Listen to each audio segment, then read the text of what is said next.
Hello everyone. Hello hi नमस्कार जुहार। Welcome back to Shivani Naik blog. आपण मैंने समस्ते केंता अछन। आई होप समस्ते भल थिबे। मुई भी भल अच्छे। एडा बादाम घिनी की बजारू अना हिचे।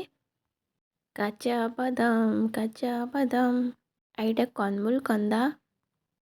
कमेंट करबे काहाकू काहाकू भाजा बादाम भल लगसी और काहाकू काहाकू सिझाला बादाम भल लगसी। इटा होछे सिंगड़ा कंदा। फ्रेश फ्रेश जदि बाहरी थिबा पानी नु बाहर करिकी बिकुथिबे बेले से जगह घिनले बेसी इटा कँली थिसी और टेस्टी लगसी मीठा लगसी। एंता सब जिनिस माने भल लगसी। इटा कॉर्न आउ कंदाटा पुड़ा ହେଇଛେ। पुड़ाला कंदा भी बहुत बढ़िया लगसी। नमक थी खाइबे टिके मिता ये करिकी आ इटा बहुत मीठा थिला। तो पुड़ा ହେଇଥିଲା ଆଉ पुड़ेइकला खार थी एका पुड़ेइथिली अंगराथी सरी अंगराथी पुड़ेइकला इटा खाऊछे। आउ सिझालानु अपेक्षा पुड़ालाटा बेसी भल लागसी मते। कंदा घिनला बेले एंता मुटकू मुटकुटा बेसी भल लागसी टेस्टी लागसी। आउ इटा होचे सिझाला बादाम। बादामटा आनिकी इटा सिझेई देथिली। भल बादाम थिला। बादाम मंजी बाहर करिकी नमक देइकला खाइबे बुथी बुथी भल लागसी। आउ बसी थिबार टाइम थी तो बादाम चुछना गुटे गुटे खाऊछन बेले बढ़िया लागसी। एंता सब जिनिस माने काकू काकू भल लागसी खाइबार लगी कहबे जणाबे। कंदा हैला से आ गुटे कोल टाइप रो कंदा भी आसी। आउ दसरा मासे पितालू कंदा हैला सिंगड़ा कंदा हैला बादाम सिझेइकला हैला कंदाटा भी पुड़ेइकला हैला। इ सब गाँवली खाना कहून देसी खाना कहून बाकी बहुत भल लगसी। एंता सिंगड़ा कंदा के बाहर करिकी छिलका बाहर करिकी के नमक देके खाएसन कहबे नमक देके खाई देखबे भल लगसी। इ सब हमर देसी खाना है देसी घरर खाना है। बाकी मोर तो फेवरेट है सबू। आ इटा कंदा भी सिझा ହେଇଥିଲା। संध्या बेले बसी छन आउ एंदा दुई चार छन आउ एंदा सिझा सब जिनिस खाऊछन बेले बढ़िया लगसी। नमक टिके देइकला सिझे देले आउ इटा बसिके खाइले। आग तो खुटी झुनगा होतिला खुटी झुनगा भी सिझेइकला एंता सबे बसिकला गपी गपी खान। कंदा कनमूल इ सबुथिरे बहुत मात्रा रे विटामिन भी रहिछे।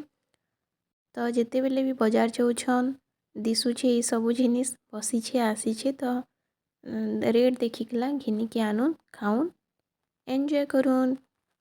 तार परे भाबले टिके पकोड़ा बनामी कहिकी आ इटा आलूर छोट छोट करिके काटी नेथिली।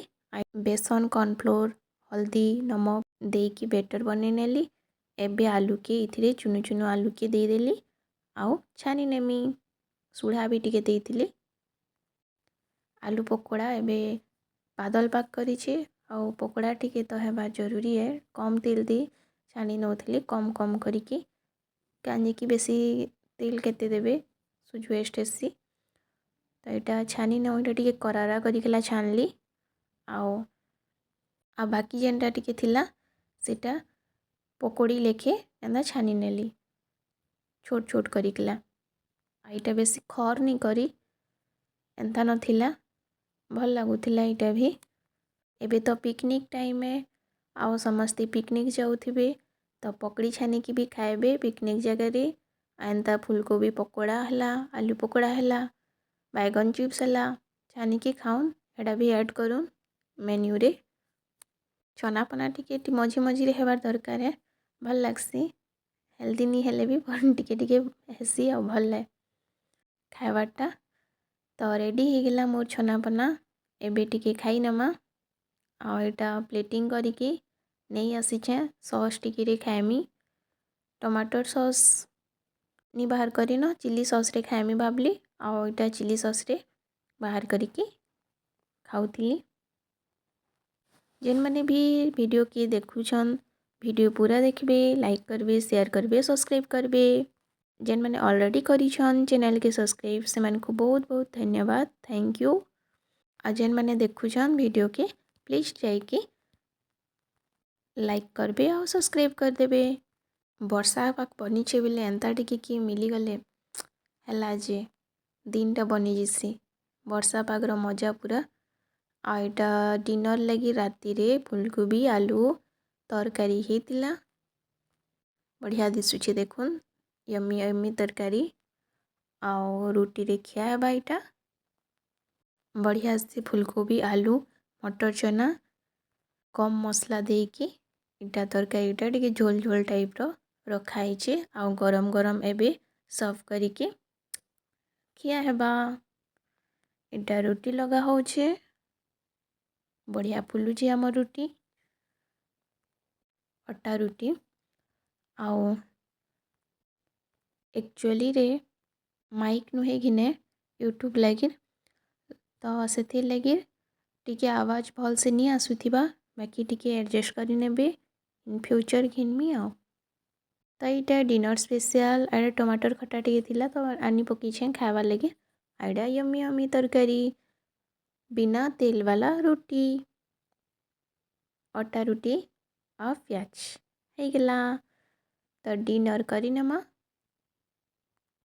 आज का वीडियो इठाने रखुचे फिर देखा नेक्स्ट वीडियो रे। Till then bye bye. जय जगन्नाथ जय मां समलेई। समस्ते खुश रहूँ एंजॉय करूँ। एबे पिकनिक टाइम है एंजॉय करूँ।